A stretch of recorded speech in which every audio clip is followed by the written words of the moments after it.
Hello all, welcome to hand crafty. So recent ആയിട്ട് നമ്മൾ ഗുരുവായൂർ പോയപ്പോഴത്തേക്കും അവിടെ ഫേമസ് ആയിട്ടുള്ള ആന കോട്ടയിൽ പോയിട്ടുണ്ടായിരുന്നു. ഇത് കോട്ടപ്പടിയിലുള്ള പുന്നത്തൂർ ആനക്കോട്ടയാണ്. ഇത് പണ്ടൊരു കൊട്ടാരമായിരുന്നു രാജാക്കന്മാരുണ്ടായിരുന്ന സമയത്ത്. പിന്നെ അത് ഗുരുവായൂർ ദേവസ്വം ബോർഡിൻ്റെ കീഴിൽ അത് ആനക്കോട്ടയായിട്ട് മാറിയതാണ്. ഇതൊരു 12 acres ഓഫ് ലാൻഡ് ഉണ്ട്. പിന്നെ ഇപ്പോഴത്തെ കോട്ടയിലോട്ട് നമുക്ക് എൻട്രി ഇല്ല.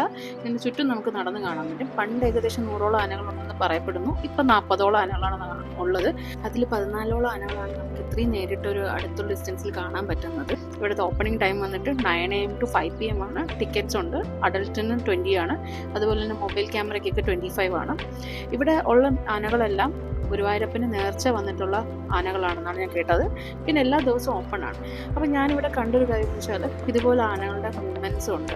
ലൈക്ക് ഈ ആന കണ്ടിന്യൂസ് ആയിട്ടൊരു 10-20 മിനിറ്റ്സ് കൂടുതൽ ഇങ്ങനെ തന്നെ മൂവ് ചെയ്തുകൊണ്ടിരിക്കുകയായിരുന്നു. Even he was also doing the same. അപ്പം ഞാനത് റിസർച്ച് ചെയ്തപ്പോൾ മനസ്സിലാക്കിയെന്ന് വെച്ചാൽ ആനകളിങ്ങനെ റെസ്ട്രിക്റ്റഡ് ആയിട്ട് നിൽക്കുമ്പോൾ അവർക്ക് ആകെ പറ്റുന്ന ഒരു മൂവ്മെൻറ്റ് അത് അവർ റിപ്പീറ്റ് മോഡിൽ ചെയ്യുന്നതാണ്.